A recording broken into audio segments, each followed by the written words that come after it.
What's up, everyone, and welcome to Making the Shift for Autistic Kids. We're an SLP couple from California with 4 boys. And we're here every week to bring you neuroaffirming tips, tricks, and tools. Are you ready to make the shift? Let's do this.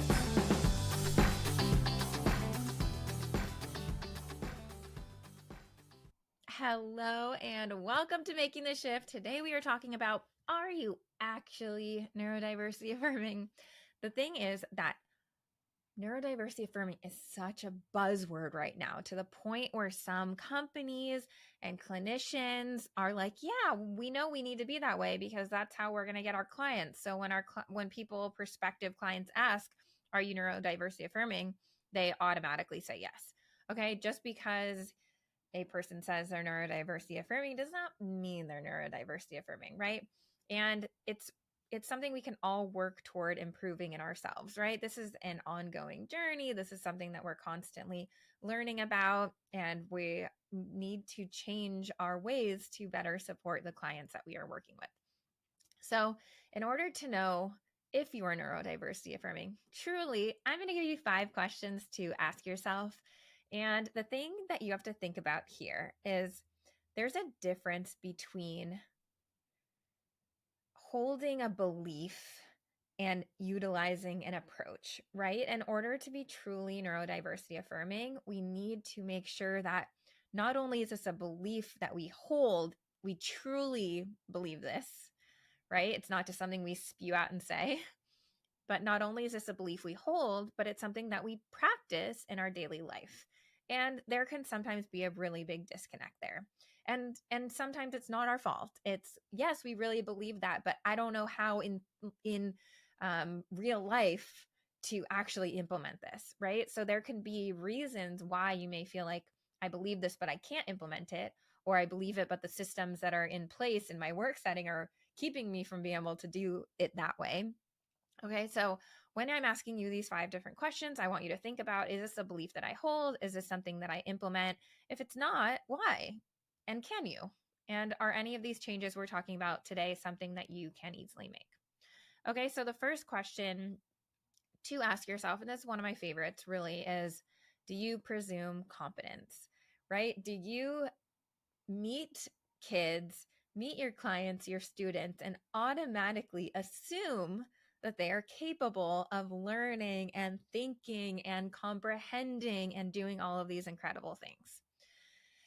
There's just been so much in the past, I'm sure. And I'm sure we've all been in places like this where we meet a child with a disability and it's this, oh no, they will never grow to be like their peers, right? And it's like this immediate feeling sometimes that people assume or belief they hold that this person, because of their disability, cannot achieve great things, cannot reach their full potential.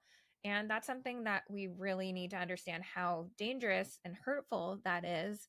And it's especially relevant when we're here on the show specifically talking about autism, because we know a lot of our autistic kids score poorly on comprehension subtests of assessments for a lot of reasons. We won't go into all of them, right? But these tests are not normed on autistic kids. So they're normed on neurotypical kids. So we're comparing apples to oranges when we're looking at results. But 2, there's so many other things going on that we may not be considering. Is this child regulated? Are they engaged with the activity? Is this motivating and fun for them? Is their mind elsewhere, right? There's, like, we all know because we've all bombed standardized assessments, I'm sure. And if you're here in SLP and you're an SLP and you've taken the GRE, I don't know if I'm the only one who left that test crying, right? But I can't imagine that I'm the only one. So we really need to understand that the test scores we're looking at in kids is by no means a reflection of their true capabilities. And when we meet them, we want to come in presuming that they can, presuming that they're able to, presuming that their cognition is strong and their understanding of what we're talking about is strong. We don't come in the opposite. Okay, so that's something that is a huge shift, because once you make that shift, your approach will change. You start talking to your kids totally differently. you start playing with them completely differently. It's like once you assume that someone knows what you're talking about and can understand you, the way you communicate with them is so much different. So really, really important thing to think about is, do you presume competence, right? And that could be like a belief that maybe has been drilled in your head that you need to reverse. And then it could be, yes, I do, but I do need to change the way that I'm approaching my students to reflect that. Okay, question number 2 is, do you provide alternative methods of communication, right? So do you only focus on teaching a child verbal speech or spoken language, or do you provide them with alternative means to communicate, whether those are pictures and spelling and written words in an AAC device, but are you truly valuing all forms of communication? And this is another thing where it might just be a belief holding us back, right? Because the neurodiversity affirming belief is that no form of communication is superior to another. So spoken language is not a superior form of communication to written language or any other type. So that is something you really have to challenge yourself and think about. Do I truly believe that? And I think one thing that's really incredible that helps to shift that belief, if you do feel that way, is just by working with kids and meeting adults who communicate through AAC and other means. It will just blow your mind. I think this is something that when you see it and you experience it, it really helps you to broaden that belief system. So are you, not only believing that all forms of communication are valid and equal, but are you also providing kids with opportunities to use multiple forms of communication? And this could include kids with verbal speech, with spoken language. We know plenty of, autistic young adults and adults who have said spoken language just takes so much effort and it's easier sometimes to communicate in a different way. So that means, are you giving your kids, even kids who use spoken language, alternative ways to communicate and interact with you in a session? And that could be something where maybe you're just sitting here, light bulb moment, thinking, oh, I can totally do that. And it doesn't have to necessarily mean you're introducing them to an AAC device, although in some cases it might. It might be, okay, we're going to do this activity and you can decide if you want to share your response, with spoken language, if you want to write down what your response is, if you want to draw what your response is, right? There are a lot of ways that they can be communicating that to you. So giving them those options in your sessions. All right, third question is, do you teach self-advocacy? I think there's a big misconception with this idea of teaching self-advocacy, that it's something we don't do till kids are older. Like, oh, well, I work with young kids, so no, that's like something that a middle school or a high school therapist does or something like that, right? But no, self-advocacy begins from the time we are born, from the time we are able to communicate what our wants and needs are. And that's when we should be really targeting self-advocacy and helping our kids and supporting them with those skills. So ask yourself, when you're working with kids, even little ones, are you focusing on having them make requests, just asking for the things that they want and need? Or are you teaching them dissent? Right? We have to teach dissent. It is incredibly important. It's a huge part of self-advocacy. We don't only want to teach kids to say, I want that. And yes, we want to teach them to say, don't, stop, I don't like it. So if those types of phrases aren't on your radar for your early sessions with your young ones or any kids you're working with developing language, make sure that those are in there, right? So we want to make sure that we're teaching them to communicate what they want to need and what they don't want to need. We want to teach them to communicate their opinions and express themselves and stand up for themselves. We want to make sure that we are helping them understand what they need and how to ask for it, right? For some kids, it may not be that they can't ask for what they need. It may be that they're still discovering what really helps them. And in that case, we can have really great conversations about what types of accommodations can be beneficial to them so that we can then help them communicate for those. Okay, so are you, when kids are telling you and expressing their opinions and beliefs, are you validating them and listening to them and coming from a place of compassion? Are you encouraging them to share what their own opinions are? Or are you, intentionally or not, encouraging them to hide those feelings or suppress those feelings or hold them in? So we really want to make sure that, in the realm of teaching self-advocacy, that we are really teaching kids to put it all out there, let everyone know what they need, what they want, what they don't like, what they don't need, and be able to communicate those things. All right. So we've got 2 more questions for you. So question number 4 is, have you ditched compliance-based approaches? And this might be one of those things where in your mind, you're like, I hate that.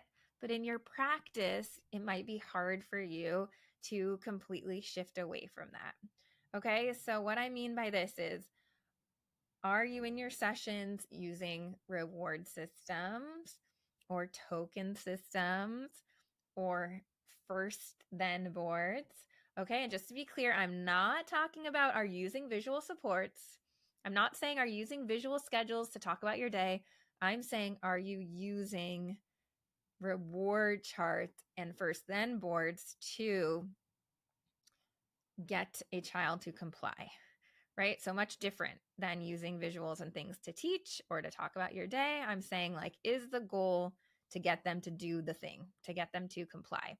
Or are you flexible in what you do in the session and when and for how long, because you know their goals so well that it doesn't matter what they choose and you can still work on them without you having to, try to reward them for doing it or punish them for not doing it or give them a certain number of stars or stickers to do it. Okay, so are you doing that, or are you trying to use a system to gain compliance? So another way to really think about this is, when you're in sessions with kids, do you feel like you are putting yourself on an equal playing field? Or do you feel like you're creating a power differential? Because when we do things like, no, I'm picking the structure, like I get to choose this and then you get to choose whatever you want, we're creating a pretty significant power differential where we're up here, this important person who gets to make all the decisions, and then the child is the person down here who has to listen and has to comply, or else the person up here is not going to be happy, right? So are we creating a power differential in our sessions, or are we really creating an equal playing field? And this is where the connection happens. This is where the fun happens. And this is what we should strive for in our sessions, because this is where we're going to get the most learning. Okay, last question. Question 5 is, do you use a strengths-based approach? Okay, meaning, are you teaching kids the way that they learn, right? It's like, we know that kids will flourish and they will reach so much potential if we can support them in ways that are meaningful to them, right? But if you get a flower and you take it home from Home Depot and you try to pour vegetable oil in that flower, it's not going to grow, right? It doesn't need vegetable oil, it needs water. So if you have a child who is a visual learner, are you saying that's amazing because their strength is visuals? And this is such a great way for us to learn, right? So I'm going to create different ways for us to learn the things that this child needs to learn using what is a strength of theirs, which is visual learning. Or are you like, no, don't look, I can't show you anything, I need you to listen only? There's a huge misconception in strengths-based approaches that people think, if I'm using a strengths-based approach, it means I'm only working on what they're good at and I'm not helping them with their challenge areas. And that's not true at all. Okay. The point is that we are leveraging their strengths and their interests in order to support and improve those challenge areas. There's a really big difference there. So are we teaching them the way they learn? Are we giving them the support that they really need in order for us to be like, are we leveraging those strengths in the best way that we can? Are we appreciating their interests and bringing their interests in the session, because we know that they're going to learn if we can incorporate their interests? Okay. Another thing to think about with a strength-based approach is, have you moved on and started avoiding using stigmatizing language? Okay. We know there's a lot of language that we are now trying to reframe as more affirming. There's labels we want to stay away from, like high functioning, low functioning. I'm sure we've done episodes on these in the past. But, lots of issues with language like high functioning, low functioning. We make a lot of assumptions for kids. Instead of using functioning labels, we can say what level of support they need, or we can simply describe the child, right? So you might say, like, this is a child who needs a higher level of support with communication. So are we saying things like they're obsessing over this instead of they're really passionate or enthusiastic about it? Are we saying they're perseverating on something instead of, they are so interested in this that this is where all of their attention is going? Whatever definition we mean of perseverating, there's a way to reword that, right? So that's a really, really easy thing we can do to shift to strengths-based language. And some of those are just hard habits to break. And it's also like you might be in a school or in a place where it's very normal for them to use some of these words like low functioning or high functioning, right? And it's just one of those things where it's such an easy moment to take, to teach, and you could be changing a lot of lives just by, helping to educate and spread the word on that. Okay, so those are the questions I want you to think about. Are these things you are believing and things you're implementing? And I love, tell me in the chat if you feel like you're like 5 out of 5 on all of these things. I mean, I think that we all have our moments, right? Where some of these things like, oh, I might have promised a kid a sticker at the end of the session and I want to move away from that type of rewards, right? There might be little things we're still doing that we are going to be working toward, changing in the future. Do you presume competence?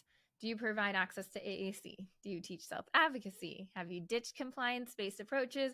Do you use a strengths-based approach? So you may have heard our exciting announcement that Chris and I let everyone know about last week, which is we created a way for neurodiversity affirming therapists, SLPs, and SLPAs to all come together to be in this incredible like-minded community where we can support each other, where we can fight the challenges and the barriers that come up for us ND Affirming therapists together, while also learning so much about ND Affirming practices and how we can be supporting our kids. And that is through our brand new ND Affirming Therapy Academy. And this is an academy we created so that we could all come together, we could all learn, we could listen to autistic voices, and we can really, pregnancy brain's getting me, band together. That's what I was thinking of, and make a change. And that could be in whatever way is most meaningful to you. But when you join the academy, you get immediate access to our entire vault of trainings, which has all these different categories: AAC, sensory, self-advocacy, assessment and goals, emotional regulation. There's so many different categories of trainings and resources and tools and demonstration videos of us actually doing these things and using these things with kids, which is the learning part. And then we also give you access to monthly live calls with Chloe Estelle, who is our autistic mentor. She has been working with me and my team for years. She's incredible. So you get invited to monthly live calls with her on the group, with the group. And then you also get access to our incredible community of like-minded therapists. And I'm telling you, it's already blowing up. It's already like just such great energy, because this is what we want. This is what we need. There's truly not been anything that has existed like this before as a place for us all to come together. I know there's a lot of ND Affirming trainings popping up and courses here and there and everyone, and so many different avenues to go down.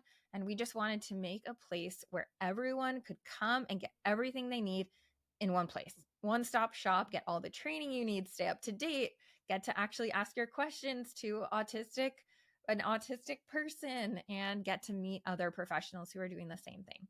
So if you're interested in that, I will put a link below so that you can learn more about it. We would absolutely love to have you in there. We have kept it affordable, accessible, so it could be there for everyone. Our goal really is to change the world by spreading neurodiversity affirming practices, which is the goal of this community. It's just to get more of us in the same room together who are doing the same thing. So if that's something that sounds like it's something that you want and you are looking for and you could benefit from that support, we would absolutely love to see you in there. So expect to hear a lot more about it coming up, because we're super, super excited to talk to you about it. And for now, I hope you got a lot out of this episode. I hope that you're able to ask yourself those 5 questions and you can walk away with your wheels spinning thinking, okay, here's something I'm going to work toward a little bit. Or maybe I know someone who needs to work toward this and I'm going to help them, right? There's a lot of ways you can use that information.